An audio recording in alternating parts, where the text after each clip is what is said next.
خۆشەویستانی چەناڵی یوتیوبی ئاسۆ عوسمان سۆفی لە ساڵی 2022 مانگی 6 هاتینە وڵاتان بە ئینتاجی نوێوە. الحەمدولله ئینتاجی ئەمەزۆنە بلوفرۆنتە دەکەن ساڵ بە ساڵ بەرەوسەر ئەخین ئینشاءالله تا ببینە ناوێکی دیار و ڕەمزێکی جوانی بەرەمهێنانی توتی لە کوردستانی خۆشەویست شاری سلێمانی بە تایبەتی و لە عێراقا بەگشتی ئینشاءالله. الحەمدولله ساڵی پار تەنها سێ دانە بەچکە ئینتاجمان هەبوو بۆ ئەم ساڵ الحەمدولله ڕێژەی ئینتاجمان بەرز بۆتەوە بۆ 2 هێندە بۆ بە 6 بەچکە لەخوا بەزیابێ. ئەوەی کە دڵخۆشکەرە لە جووتێک نا لە 2 جووت واتە ئەم ساڵ ئەوەی جووتێکمان ئینتاج بە ئەم ساڵ 2 جووتمان ئینتاجیەوە لەخوا بەزیابێ فەزلی خوای گەورەیە بەسەرمانەوە. ئەمەش جوابی ئەو قسانە ئەیاتەوە کە تقریبا 20 مەتەوە جۆم لێ بووە کە وتویانە بە سوودفە بووە، بە سوودفە ئینتاجی لە ئەمەزۆنی گرتووە. ئینتاجی ئەمەزۆنی زۆر قورسە، ئینتاجی ئەمەزۆنی وایە. جوابی ئەو قسانەمان نایەوە بۆی کە ئەم ساڵ لەخوا بەزیابە جووتێکی تریش ئەمەزۆنی چۆ سەر ئینتاج ئینشاءالله بەردەوامە بین تا هەموو تێرەکانمان هەچێتە سەر ئینتاج. خۆی گەورەی یارمەتیمان بات. ئەمڕۆ ئەڵقا کەمە قاچیان 4 بەچکیان 1 تەمەنن و 2 بەچکەی تریان هێشتا تقریبا لەواچێ 4 ڕۆژ 5 ڕۆژێکیکەی مابێ هەتاوەکو تەمەنیان بەقەر ئەمانی لێت. ئەم چوارە ئینشاءالله ئەڵقەکانە قێنە قاچیان و تایبەتیانەکەینەوە بە ئاسۆ عوسمانەوە بەم ئەڵقانی کە ئەیان کەینە قاچیان ئینشاءالله لەگەڵمان بن. بسم الله ما شاء الله. اللهم صل على محمد وعلى آل محمد.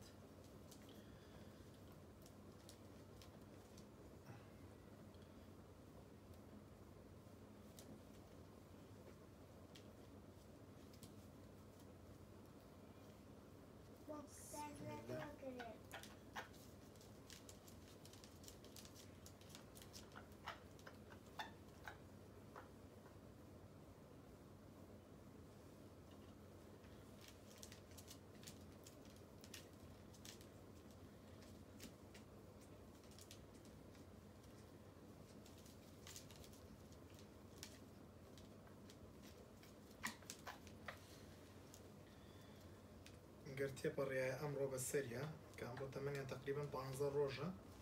بۆ بەیانی ئەمانەتوانی ئەڵقەکان بکەینە قاچیان لەبەرەوەی ماشەڵڵا قاچیان گەورە بووە.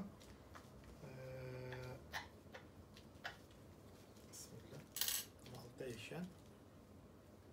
ئەڵقەکەی کەشیان کە ناوی شاری سلێمانی لەسرە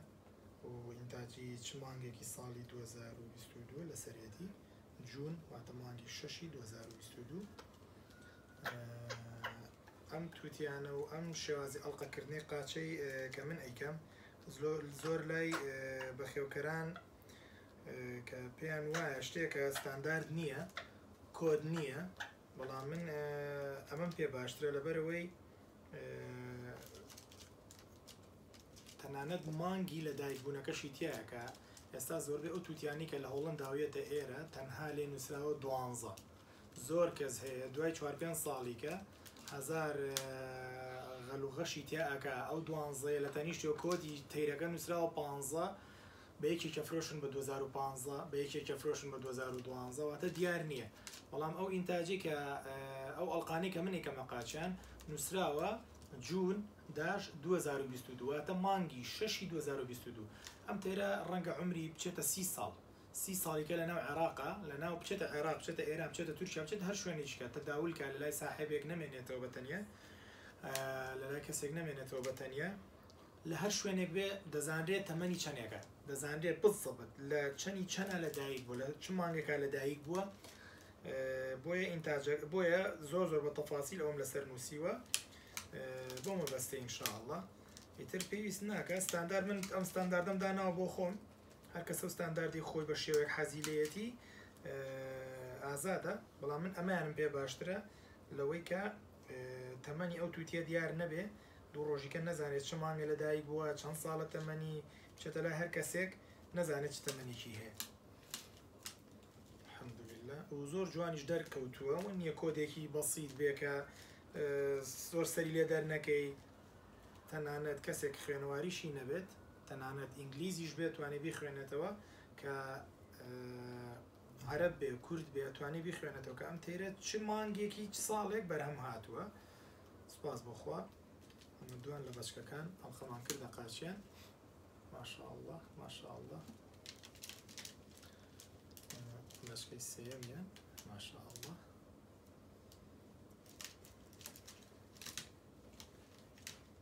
سوپاس بۆخوا سەرکەوتووم لە ئەو فکرەی کە زۆرێک لە بەخێوکەران بەکاری هێنن بەڵام ڕەنگە لە تێرەلحوبێکە یان لە غەمدوورێکە یان لە کەناریەکە کە تۆزێ جێگەی ترس نییە وەکو ئەم تووتیانە تۆ بەرهەمی ساڵێکت چکە ساڵی یەک جارین تاجێن بەرهەمی ساڵێکت ڕەنگە ناو بنێ مجازەفەیەک ئەەکەی لەگەڵە کە وام لێ کردووە هەر چواریان یەک تەمەن بنواتە لە یەک ڕۆژە بتروشێن هەم بۆ دایکەکە ئاسانتر بەخێوەکە هەم بەچکە بچووکەکانیش ترسی مردن و کەوتنە ژێرەوەیان نابێ بەو شێوەیە کە هێلکەکان دەرئەکەم لە کاتی خۆیدا هەر هێلکەی هەر تووتی دوای 3 ڕۆژ ئینتاج بەرهەمی هێلکەی تری ئەبێت واتە 3 ڕۆژی بەسەر ئەڕوا ئەنجا هێلکەی دووەم دانێ 3 ڕۆژ واتە بینی هێلکەی سێم بۆ هێلکەی یەکەم 6 ڕۆژە هێلکەی چوارەم بۆ هێلکەی یەکەم نزیکی 12 یان 9 ڕۆژە ئەمە شوای لێە ئەگەر بەچکەی یەکەم ئەوەی لێ بێت بەچکەی دوم تازە تروکاوە ئەکەوێتە ژێرەوە ڕەنگە نەتوانێت بە خێویکە دایکەکە ڕەنگە بمرێ لە ژێر ئەمانە چکە ئەمان چڕنۆقیان بۆ پەیدا بووە ئەمانە هەمووی بە پشبەسن بە و تاقیکراوەی کە هێلکەکان دەرئەکەن سەراوبنی پێ ئەەکەن لە ماوەی 24 سەعاتە 3 جار واتە 8 سەعات جارێ 9 سەعات جارێ بەچکەکان هەڵ ئەگێڕینەوە هێلکەکان هەڵ ئەگێڕینەوە ببورن تاوەکو هەموو هێلکەکان دائەنێت کە هێلکەکانی داناوانی کە ژەخێنەوە پاڵیان بۆیە لە کاتی لە یەک ڕۆژدا ئەتروشن ئەمەش تایبەتمەندێتێک و خۆشیەکی زۆر زۆر جیاوازی هەیە لەوەی کە چاوەڕێکەکەی خەفەت خۆی لەوەی کە بەچکەی شانت کەوتە ژێر بەچکەکانی کە دایکەکە نەیبینی بە خێوی کات هەر هەمویان بە یەک تەمەن بەخێوەکرێن ماشاءالله حروق بوون کە چاویان کردەوە ئیتر حروکە بن ماشاءالله ماشاءالله چاویان کردوێتەوە لەم تەمەنە بە دواوە ئەتواندرێ سریلاکی بدرێتێ بەڵام باشە زانین کە سریلاک بە هیچ شێوەیە کام سریلاکە باشە لە هەموو دنیاە ناگاتە ئەو خواردنی کە لە چیکڵدانی دایکەکەەوە ئەکرێتە ناو چیکڵدانی ئەم تەیرەوە یعنی دیقەت بن تەیری یەکەمم کە 2019 بەرهەم هێنا بڕوا بکەن بە ئاشکرا ئەم بینی 2 ڕۆژ دەرمە کرد لە لای خۆم سریلاکمەیە کام سریلاکەی زۆر زۆر باشە ڕۆژی سێمە خستەوە لای دایکەکەی لای من هیچ زیای ناکرد لە لای دایکەکەی بە 1 ڕۆژ بە 2 ڕۆژ پەڕی دەرەکرد یعنی وام لێ هاتبوو ئەو کاتەوتم ئەخوا من دەری نایەنێت لای من گەورە نابێ ئیلا با دایکەکەی گەورەیکە بۆیە ئەو خواردنەی کە دایکەکە ئەیداتێ جای مەکەنەوە هەتا وەکو کاتێک نزیکە پەڕەکانیان چوزەکانی شێتەخێت تقریبا تەمەنیان ئەبێتە مانگێک بۆ سەرەوە ئەو کاتە کاتی جاکردنەوەیەتی ئەمەش ئاخر ئەڵلقەیە بۆ قاچی ئەم بێچوە جوانە ئینشاءالله دوو ئەڵلقەکەی کەش پاش 3 ڕۆژ 4 ڕۆژیکە ئەەکەینە قاچیان بە فەزلی خوای گەورە دوعای خێرمان بۆ بکەن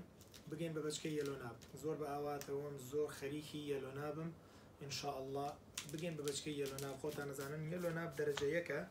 بلو فرۆنتت دەرەجە 3ە بەڵام لەخوا بەزیابێ کە ئەم دەرەجە 3ش هێشتا دەرەجە 1 لە لای من لەبەرەوەی سوپاس بەخۆ هەم لە ڕووی داهاتەوە خراپ نییە بۆ لە ساڵێکە داهاتێکێتە لای بەخێوکەرەکە و لە ڕووی خۆشیشەوە هێشتا بلو فرۆنتت ئینتاجەکەی هەر لە لای خۆمە دوای بۆ ساڵی 4مەچێت سوپاس بەخوا کە بەردەوام لەگەڵی ئینشاءالله زیامان کردووە ئەم ساڵ 2 جوود بوو ساڵی ئایندە ئینشاءالله بێتە 3 جوود وردە تا گەینەوەی مەزرعەیە کۆکۆ ئەوروپیانی هیچمان کەمتر نابێ ئینشاءالله لەوە سوپاس بۆ بینینی ئەم ڤیدۆیە سوپاس بۆی کاتی خۆتان بە من بەخشی ئەمەش ئەو دوو ئەڵلقەی بەچکەکانی ترێ ئینشاءالله بە زووترین کاتەوان ژەخێنە قاچیان لەشتان ساغ بێ و دەستان خۆش بێ و سوپاس بۆ سێرکردن و سوپاس بۆ لایکردنی ڤیدۆکان تا ڤیددیوەیەکی تر بەخواتانە سپێرم کاتێکی خۆش.